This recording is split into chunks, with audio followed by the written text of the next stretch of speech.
Fokus gak ya? Saya cek dulu nih Mas Aldo nih mukanya nih Mas. Lihat kamera nggak gua? Nggak usah Mas.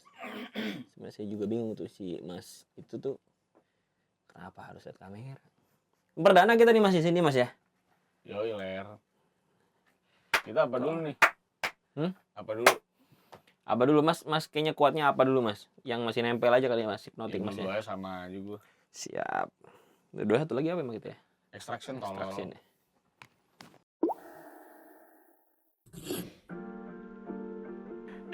Ya, jadi kembali lagi ya guys bersama kita di Movie guys. Tapi hari ini lokasinya agak berbeda karena ini lagi di rumah gua. Karena ini hari Sabtu ya. Dan ada yang bebersih juga. Anjing lah. Ada vacuum cleaner anjing. Ya mohon maaf lah ya. Ya namanya juga rumah kecil ya. Iya. Jadi siapa yang vacuum kedengeran di sini ya. Ketahuan ekonomi ya makanya. Tapi kok kita apa? Bajunya kayak mirip gitu dong. Iya karena Gak jelek banget ya. Jelek banget ya gaya. Murah banget anjing gaya promosi lu. Tapi bagus tuh, aku suka lihat ininya desainnya. Ya, tapi hari ini kita pakai baju yang sama. Nah ini baju baru rilis guys ya dari Resin Cat. Kalau kalian mau beli silakan linknya di deskripsi di bawah. Betul. Dan kita thank you banget nih buat lu semua yang nonton ya, karena ini video perdana kita yang kita buat setelah AdSense kita nyala. Iya betul. So far sih setiap AdSense kita nanti tiap kita rilis video kita akan kasih tahu statusnya udah berapa duit. Sekarang udah keburu berapa? 240 perak guys. Lumayan. Kayaknya ada 17 yang ngeklik ya. Lumayan. Tapi lagi ya, apa yang gue kerjakan sama nulis ini sebenarnya nggak serta-merta tuh untuk duit sebenarnya. Sebenarnya untuk having fun kerjaan gue sama kerjaan dia aja sih.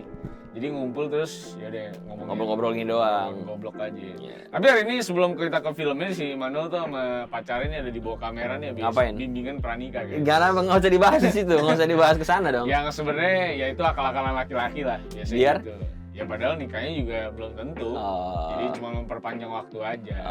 Biar ceweknya itu nggak merasa insecure dengan usianya. Benar-benar. Ini bisa lu diem lagi nggak sih? Nggak, bisa pakai HP tapi. Ribet ya? Gue di depan. Ya udahlah. Ya lu jangan komplain lah. Ya udahlah ya, namanya juga syuting apa adanya. Lu kalau misalnya mau menikmati konten ini kira-kira visualnya nggak enak, lu merem aja. Iya, lu dengerin aja suara kita. Tetap lucu kok, tenang aja. Nggak perlu ada gambar-gambar. Ya orang juga ngasih beban goblok. Udah tau filmnya juga bagus dua-duanya lucu. Tetap lucu ya ngomongnya. Goblok.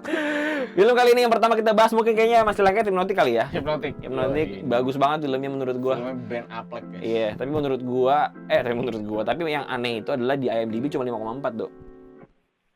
Gua rasa sih mungkin lebih diekspektasi kali ya. Tapi sebelum situ lu ngomongin plot dulu dah. Oh iya benar. Ini kalau ngomong plotnya gimana ya? Intinya adalah ada perjuangan dari seorang ayah yang sedang mencari putrinya yang udah hilang selama 4 tahun dan nggak ada kabarnya juga. Yeah. Jadi dibilang meninggal juga enggak, dibilang hilang juga ya iya. Jadinya dia mencoba untuk nyari kebenarannya kira-kira anakku tuh udah meninggal atau cuma diculik doang gitu loh selama 4 tahun ini. Terus kesandung kasus lah ya, ada perampokan yang kayaknya pakai metode hipnotis. Ya, dan akhirnya ternyata berhubungan dengan penculikan anaknya. Betul. Itu plotnya tuh. Jadi plotnya lebih kepada nih tukang kriminalnya tuh bisa pakai skill hipnotis. Kriminal bukan tukang sih kalau sebenarnya. Kalau tukang tuh lebih ke tukang cukur gitu, tukang pempek gitu loh. Kalau hipnotis ini lebih kepada pelaku kriminal yang bisa pakai hipnotis. Gitu. Betul. Gue suka banget sih sama film plotnya ini. Baru soalnya menurut gue. Plotnya baru, twistnya banyak juga. Betul. Ada twist di dalam twist juga. Ya happy lah nonton ini. Agak mikir tapi ya. Sebenarnya sih nggak mikirin gimana banget ya? Iya nggak terlalu gimana banget lah. Diksi-diksi yang dipakai juga sederhana lah. Iya betul. Ribet lah. Tapi yang pasti ini film Ben Affleck yang menurut gue cukup bisa dibilang menggambarkan dirinya karena emang belakangan ini kalau lihat mukanya tuh di mana-mana tuh selalu depresif gitu ya. Emang Ben Affleck tuh kayak spesialis film-film yang kayaknya hidupnya berantakan gitu. Ya dari Batman. Dari Gone Girl gitu itu kayak depresi semuaan gitu. Ada juga leak dia yang lagi dikejar-kejar sama wartawan gitu. Paparazzi gitu. Dia sampai ngeliat, "Lu mau apa sih?" Karena kayaknya hidupnya stres banget Ben Affleck itu ya. Semenjak nggak jadi Batman dia tuh. Emang iya? Kan udah nggak jadi Batman. Enggak, maksudnya emang stres gara-gara nggak jadi Batman. Ya mungkin kali Bang. Bisa jadi. Siapa tahu dia punya anak jadi stres Dok. Ntar itu lu juga semua orang juga kalau baru punya anak mah ada stresnya juga. Tapi yang menarik ya yang gue cari-cari dari film ini itu direkturnya adalah direktur film legendaris yaitu Spy Kids. Spy Kids trilogy itu dia yang ngedirect si gue lupa namanya Robert Rodriguez kalau nggak salah namanya. Terus tiba-tiba dia bikin ini.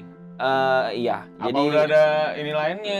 film-film dia sebenarnya nggak ada yang terlalu serius juga sih sebetulnya. Jadi ini bisa dibilang film dia yang bisa kita kategorikan sebagai film yang serius dan ada banyak twistnya ya. Dan keluar dari dia. Gitu. Iya. Orang Jadi yang tidak biasa. Spy Kids 1, 2, 3, Spy Kids 2011 sama We Are Heroes ya, yang di Netflix itu yang buat anak-anak. Ya jelek banget itu. Ya tapi kan itu memang pacar buat anak-anak dong. Lu nggak bisa ngomong jelek juga. Mungkin. Jadi ya ini agak mengagetkan untuk dia sebagai director ya. Ngeluarin film yang penuh dengan twist kayak gini sih. Dan cukup berhasil menurut gue. Iya. Kalau ratingnya jelek di IMDb, gue juga bingung ya. Iya betul. Gue juga bingung kenapa bisa 5,4. Tapi ya mungkin ekspektasi orang bener kata lu. Iya. Karena kalau dari trailer sebenarnya nggak kebayang bakal ada twist yang kayak gitu. Bener. Gue juga di kepala gue cuma kayak gini ada orang lagi mau ngerampok pakai notis aja gitu. Terus kita kejar sih iya, itu. Gitu. Gue nggak nyangka dia tuh nyari anaknya. Iya, Bener-bener. Gue juga nggak ekspektasi bahwa nih jadinya jadi aneh banget gitu ke belakang tuh lebih kompleks daripada itu. Benar. Jadi governmental banget gitu ya. Iya. Tapi kalau dari cerita sih sebenarnya buat gue ini fresh banget ya. Karena akhirnya trailernya tuh ada trailer yang cukup decent loh, supaya kita nggak nebak ceritanya. Karena sekarang kan trailer kan selalu ngasih lu tuh gambaran dari awal sampai akhir ya. Kalau kata Manuel, story don't tell katanya. Bukan dong, itu kata editor kita. Kata editor kita coba sini. Show don't tell. Oh, show. Lu gak balik anjir lu. Lu ngomong story don't tell lu. Udah bego nggak ngaku lagi lu. Ya jadi di sini apa ya? Tapi ini literally ngomongin story don't tell sih Bal ini. Ya.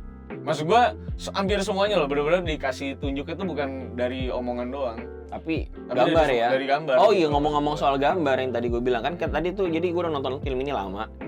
Bukan agak lama, lebih dulu lah daripada si Aldo. Terus tadi Aldo baru nonton, gue baru datang ke tempat dia, gue nonton setengahnya gitu. Gue baru ngeh kalau misalkan di adegan awalnya ini, by the way ini spoiler ya. Jadi ketika dia masih dalam siklus apa namanya tuh? Ini apa bisa dibilang konstruk. Iya, jadi ketika dia reka ulang kejadian itu, setiap kali ada satu shot si Ben Affleck sendirian atau si Rock ini sendirian, selalu gambar belakangnya itu bokehnya swirly gitu. Kalau lu perhatiin. Agak bengkok. Agak bengkok, terus kalau misal kelihatan banget tuh ketika ada pohon, Dok.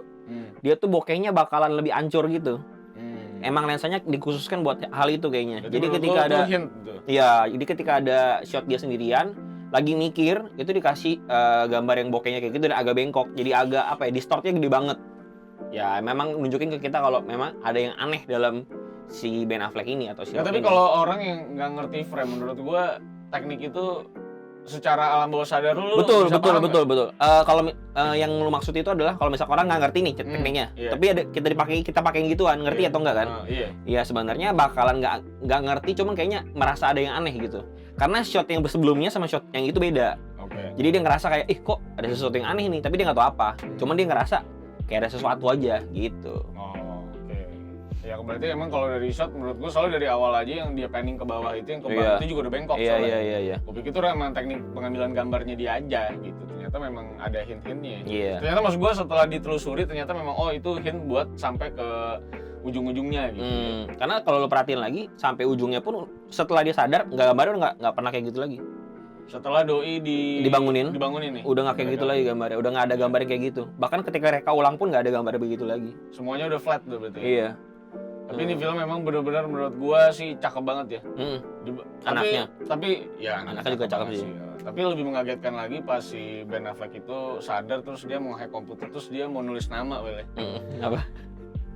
Udah nih Domin. Gue pikir dia mau Dominic Toretto. Iya, gue pikir anjing. Ternyata mau nyelamatin lagi ini ya. Mau nyari Dominic ya. Jadi sama universe-nya aneh. Namanya juga Dominic ternyata. Cuma Domino. Dominic. Iya. Cuman namanya Project Domino. Iya, Project Domino ceritanya. Ini udah spoiler ya. Tapi gue tadi sempet kaget. Gue pikir emang bakal nyambung nih anjingnya kan. Ternyata satu universe gitu guys. Ternyata tidak ya. Tapi buat gue aktornya Ben Affleck dan kawan-kawan menurut gue cukup sangat meyakinkan. Gue dapet banget depresinya. Si karakter perempuannya juga ya. Karakter perempuannya dia tuh main di I Am Legend. Iya, dan sama ya. Seorang ibu juga. Iya ya, I Am Legend. Oh iya, seorang ibu juga. Sama Suicide Squad juga dia main. Tapi di Suicide Squad kedua. Jadi Bisa. Jadi yang punya tentara banyak yang dibunuh-bunuhin itu loh. Oh iya. Dia tuh yang ngelit tentara-tentara itu. Iya.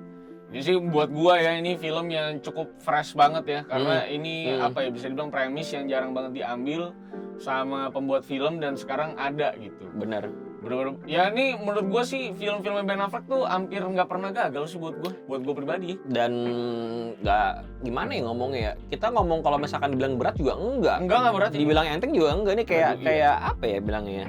Apa Dok?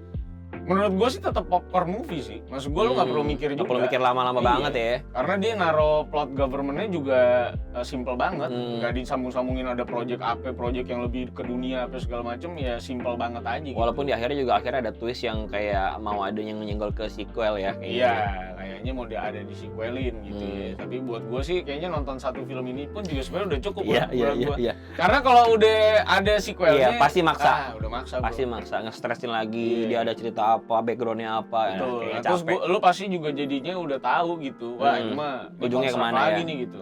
Sebenarnya ini modelan Inception yang dipersimpel ya, Bel. Iya. Inception lebih berat lagi kan. Lu harus nonton ulang-ulang kayaknya tuh kalau nonton Inception nih. Iya, kalau ini sih enggak. Kayak Shutter Island gitu-gitu kan juga ribet tuh ya. Maksud gua. Nah, kalau ini sih sama sekali simple banget lah menurut gua. Jadi kalau lu suka premis yang hipnotis gitu ya.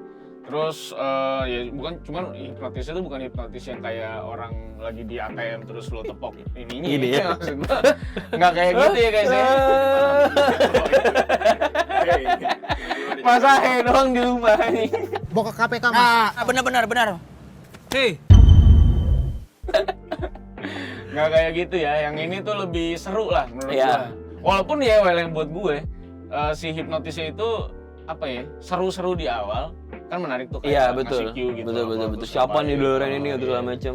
Akhirnya jadi udah nggak ada lagi coy. Kan seru tuh lihat si cewek itu yang tiba-tiba buka baju gitu kan. Menurut gua tuh fresh banget tuh kayak wah apalagi nih next. Lu lihat cewek buka baju fresh? Bukan, goblok. Oh, bukan. Lu taruh timestamp di gua ya. Kayak timestampnya di dia doang. Kemarin di timestamp di lu doang. Monyet. Kalau kenapa-napa gua tetap kena, dipotong. Apa bercanda doang? Dari awal sampai habis. Jauh nih gue coba bercanda doang anjing. Anjing emang.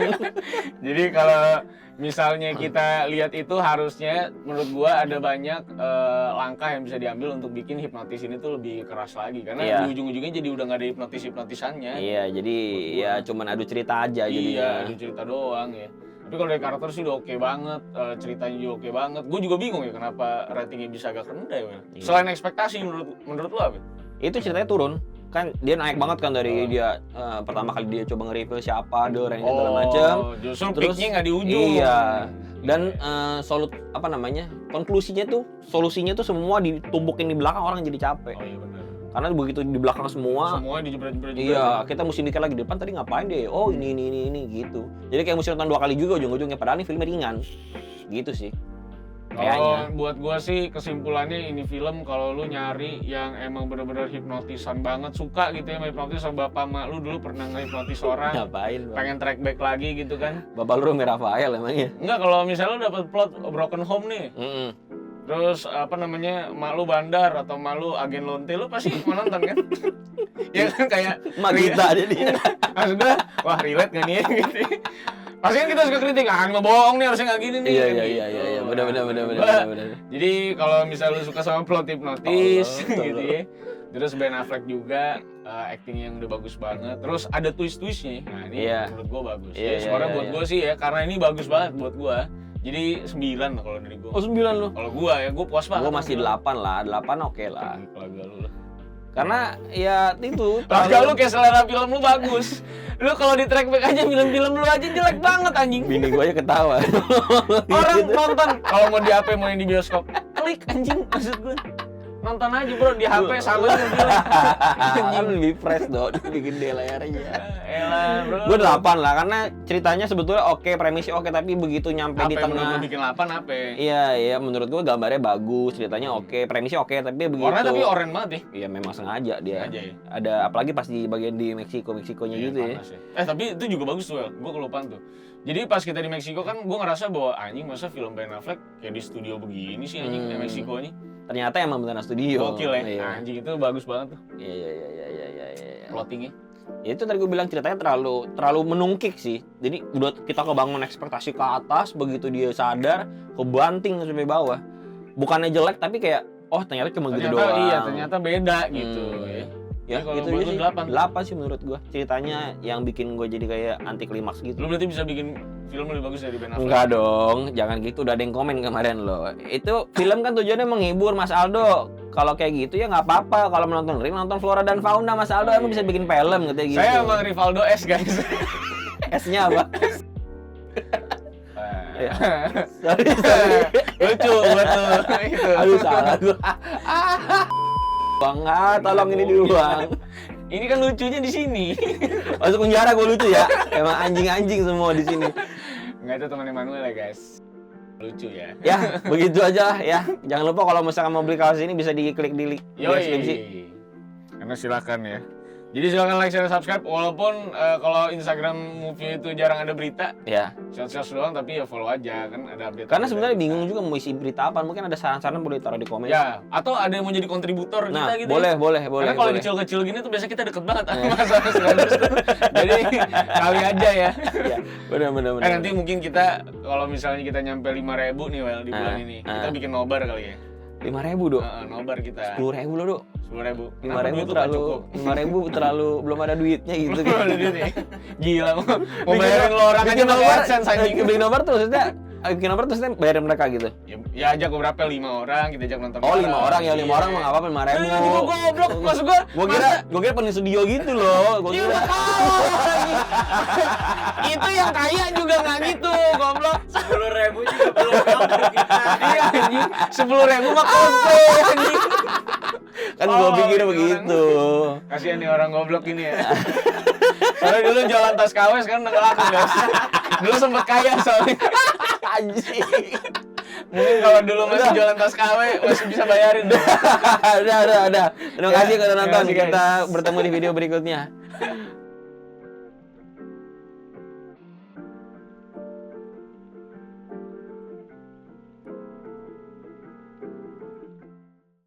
Gila nih ketahuan miskin nih anjing. Kita belum mampu lah bro. Anjing, timbang gocap kali 5 anjing. Gua kira tuh 100 orang gitu. Menggembel lo anjing. 100 orang berlebihan. Gua kira 100 orang. Ya udahlah. Cut.